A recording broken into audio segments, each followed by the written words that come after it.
बातिल से दबने वाले ए आसमान ही हम, बातिल से दबने वाले ए आसमान ही हम। 100 बार कर चुका है तो इम्तिहान हमारा, कोई अंदाजा कर सकता है उसके जोरे बाजू का, कोई अंदाजा कर सकता है उसके जोरे बाजू का। निगाहे मर्दे मोमिन से बदल जाती है तकदीरें, शहीद की जो मौत है वो कौम की हयात है। 6 सितंबर का दिन हमारी कौमी तारीख का एक अहम तरीन दिन है।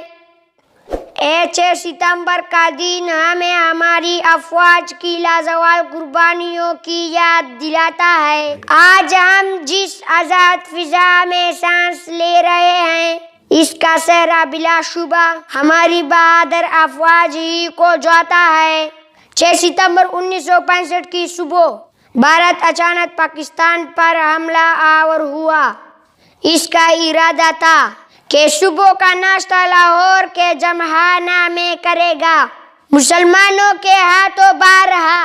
रुसवा होने के बावजूद हिंदू कौम को होश नहीं आया, जिस कौम से वो टकरा रहे हैं वो तो कट सकती है, झुक नहीं सकती। 6 सितंबर को हमारी अफवाज ने अपने से कई गुना बड़े और ताकतवर दुश्मन का भी जिगरी से मुकाबला किया और उससे हर मार्च पर बदतरीन शिकस्त से दो चार किया। बर्री हो या बीरी या फिर फिदाइया, तमाम अफवाज ने शीशा पलाई दीवार बनकर मादरे वतन का दिफा किया और अपनी जानों का नजराना देकर इस प्यारे वतन के चप्पे चप्पे की हिफाजत की। मैं अपने तकरीर का अख्तिताम इस शेर से करता हूँ।